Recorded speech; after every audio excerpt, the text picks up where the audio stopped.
नमस्कार बच्चों। आज मैं आपको मध्यकालीन शिक्षा के मूल्यांकन के अंतर्गत गुण और दोषों का विस्तार से चर्चा करूंगी।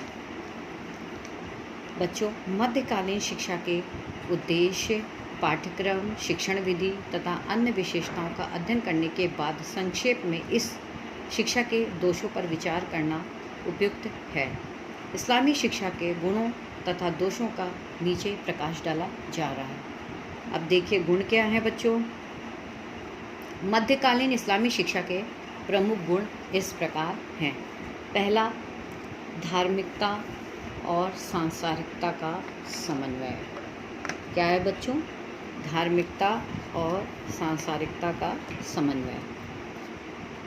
मुस्लिम शिक्षा भी प्राचीन भारतीय शिक्षा के समान धर्म प्रधान थी, किंतु इस्लाम में परलोक और पुनर्जन्म जैसे सिद्धांतों की मान्यता न होने के कारण इस लोक और वर्तमान जीवन को ही पूर्ण महत्व दिया गया।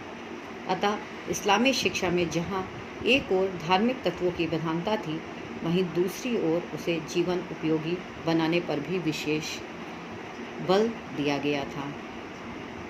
यही कारण है कि लौकिक शिक्षा में धर्म की शिक्षा भी दी जाती थी और धार्मिक शिक्षा प्राप्त करने का उद्देश्य भी काजी, मौलवी, मुल्ला जैसे पदों की प्राप्ति थी। दूसरे नंबर पर आता है बच्चों व्यवहारिक एवं यथार्थवादी। दूसरा गुण था व्यवहारिक एवं यथार्थवादी। इस्लामी शिक्षा केवल शिक्षा के लिए न होकर जीवन के लिए होती थी। मुसलमानों की अभिरुचि आध्यात्मिक चिंतन की ओर नहीं थी। वे जीवन में कर्म करने पर अधिक बल देते थे, अतः उनकी शिक्षा किसी भावी आदर्श के लिए न होकर वर्तमान जीवन को अधिक सुखमय बनाने के लिए होती थी। अनिवार्यता तीसरा पॉइंट है। मुस्लिम काल में शिक्षा की अनिवार्यता पर बहुत अधिक बल दिया गया। लौकिक और धार्मिक दोनों ही दृष्टिकोण से शिक्षा अनिवार्य थी। चौथा गुण था बच्चों व्यापकता। मुस्लिम काल में शिक्षा प्राथमिक और उच्च दो भागों में विभाजित थी और प्राथमिक शिक्षा की अवधि बहुत कम थी। इसके अतिरिक्त मोहल्ले मोहल्ले में मस्जिद होने के कारण विद्यार्थियों को अधिक दूर नहीं जाना पड़ता था, अतः बड़ी संख्या में विद्यार्थी प्राथमिक शिक्षा प्राप्त करते थे।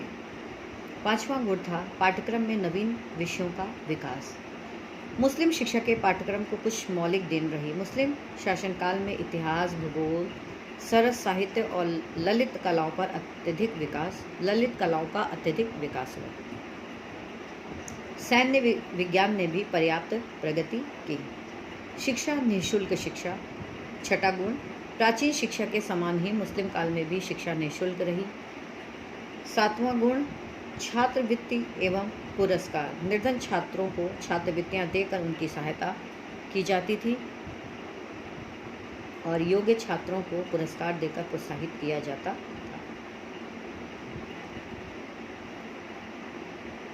आठवां पॉइंट बच्चों गुरु शिष्य में निकटता एवं समानता का व्यवहार।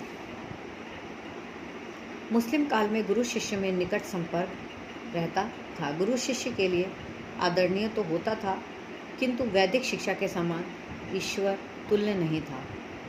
शिष्य को गुरु की आलोचना करने का अधिकार भी था। पॉइंट 9 व्यक्तिगत शिक्षण विधि। शिक्षण विधि व्यक्तिगत होने का कारण प्रत्येक विद्यार्थी को अधिकतम विकास करने का अवसर प्राप्त होता था। 10th पॉइंट राज्य का संरक्षण। मुस्लिम काल में शासकों ने न केवल शिक्षा संस्थाएं स्थापित की, वरन उनके संपूर्ण व्यय का भार वहन किया। शिक्षकों को वेतन देने, निर्धन छात्रों को छात्रवृत्तियां देने, पुरस्कार देने और छात्रावासों में भोजन व्यवस्था का उत्तरदायित्व भी शासक पर ही होता था। ये है बच्चों मध्यकालीन शिक्षा के गुण। अब मैं आपको दोषों के बारे में बताऊंगी। इस्लामी शिक्षा में उपर्युक्त विशेषताओं के अतिरिक्त कुछ दोष भी थे। राजनीतिक उथल पुथल के कारण इस शिक्षा को स्थायित्व प्राप्त न हो सका। इस शिक्षा पद्धति के प्रमुख दोष निम्नलिखित थे। पहला, लौकिकता का प्राधान्य। इस्लाम धर्म में इस लोक की वास्तविकता और सांसारिकता पर अधिक जोर दिया गया, इसलिए इस शिक्षा में आध्यात्मिकता का अभाव था। धार्मिक शिक्षा केवल संकीर्ण भावनाओं को जागृत करने के लिए थी। आध्यात्मिक पक्ष के उन्नयन के अभाव के कारण यह शिक्षा स्थायी न हो सकी। शिक्षा का उद्देश्य राज्य में सम्मान, पद व नौकरी प्राप्त करना था।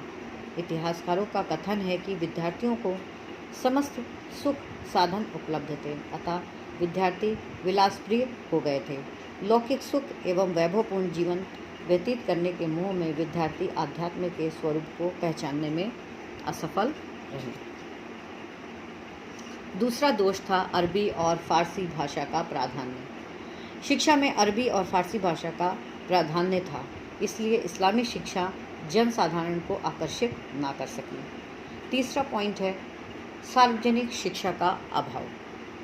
इस समय शिक्षा को अनिवार्य कहा गया था, किंतु वह व्यवहार रूप में कार्यान्वित न हो सकी। इस्लामी शिक्षा व्यापक रूप धारण न कर सकी। शिक्षा की व्यवस्था विशेष रूप से केवल उच्च और मध्यम वर्ग के लिए थी। जनसाधारण की शिक्षा की अवहेलना की गई। धार्मिक कट्टरता के कारण हिंदू जनता को भी यह शिक्षा आकर्षित करने में सफल न हुई। चौथा दोष था शिक्षण संस्थाएं अस्थायी थीं। इस समय की शिक्षा संस्थाएं अधिकतर अमीर उमरावों की सहायता से चलती थी। राज्य की ओर से विशेष धन न प्राप्त होने के कारण तथा आर्थिक सहायता के अभाव में मकतब और मदरसे प्रायः बंद हो जाते थे। पांचवा दोष लिखने और पढ़ने की अलग अलग शिक्षा। इस पद्धति में पहले पढ़ने का अभ्यास कराया जाता था, उसके बाद लिखने का। लिखने पढ़ने की विधि में पर्याप्त समय नष्ट होता था। छठा पॉइंट स्वाध्याय का अभाव। इस शिक्षा पद्धति में स्वाध्याय पर ध्यान नहीं दिया गया। रटने की प्रवृत्ति पर अधिक जोर देने के कारण छात्रों को चिंतन मनन करने का अवसर नहीं मिलता था। इतिहासकार यूसुफ हुसैन का विचार है कि मध्यकालीन शिक्षा का प्रमुख दोष यह था कि यह छात्रों को विशुद्ध निरीक्षण तथा व्यवहारिक निर्णय शक्ति प्रदान करने की क्षमता उत्पन्न करने में असमर्थ थी। यह अत्यधिक असभ्य, निष्प्राण तथा पुस्तकीय थी।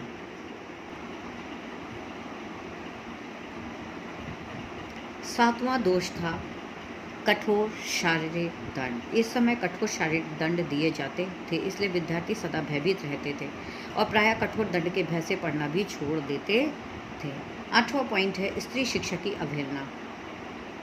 इस काल में पर्दा प्रथा के कारण सर्वसाधारण के लिए शिक्षा की समुचित व्यवस्था नहीं की गई। केवल अमीरों और राजघरानों की बालिकाओं के लिए घर पर शिक्षा की व्यवस्था की जाती थी। इस प्रकार बच्चों भारत में मुस्लिम कालीन शिक्षा के गुण दोषों पर आलोचनात्मक रूप से विचार करने के बाद यह स्पष्ट हो जाता है कि इस्लामी शिक्षा की कुछ निजी विशेषताएं थीं। इस काल की शिक्षा प्रणाली ने मुस्लिम संस्कृति की एकता को बनाए रखा और मुस्लिम समाज को एक सूत्र में बांधकर उसके सामने जीवन का नया रूप प्रस्तुत किया। इस शिक्षा प्रणाली के माध्यम से जनता को मध्य एशिया एवं अन्य इस्लामी देशों से संबंध बनाए रखने में सफलता प्राप्त हुई। साथ ही यह कहना भी उपयुक्त प्रतीत होता है कि अनेक दोषों के कारण यह शिक्षा जीवन के वास्तविक उच्च आदर्शों की खोज में पूर्ण रूप से असफल रही। यूसुफ हुसैन ने मध्यकालीन शिक्षा के प्रमुख दोषों पर प्रकाश डालते हुए लिखा है, आलोचनात्मक रूप से कहा जाए तो मध्यकालीन भारत में प्रचलित शिक्षा प्रणाली में मानसिक विस्तार की कमी थी और वह अत्यधिक कठोर एवं अनुत्पादक हो गई थी। यह कहना ऐतिहासिक रूप से सत्य होगा कि मध्यकालीन शिक्षा प्रणाली व्यक्ति में नेतृत्व के गुणों का संचार करने में असफल रही और इस प्रकार जीवन के विभिन्न क्षेत्रों में असाधारण व्यक्तियों की पूर्ति न कर सकी।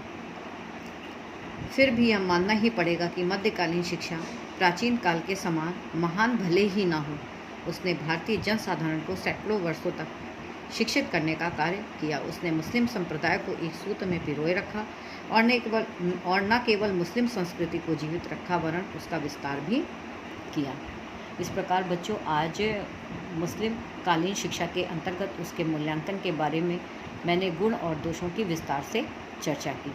अब मैं आपको कल प्राचीन भारतीय और मध्यकालीन शिक्षा के अंतर्गत तुलना की बात करूंगी कि प्राचीन भारतीय शिक्षा में क्या था, यानी क्या समानताएं थीं प्राचीन भारतीय समाज में या भारतीय शिक्षा में और मध्यकालीन शिक्षा दोनों के बीच में क्या समानताएं थीं और क्या असमानताएं थीं, क्योंकि जब हम तुलना करते हैं तो समानता और असमानता दोनों की बात करते हैं। इसलिए कल मैं समानता और असमानता के बारे में विस्तार से चर्चा करूँगी। धन्यवाद।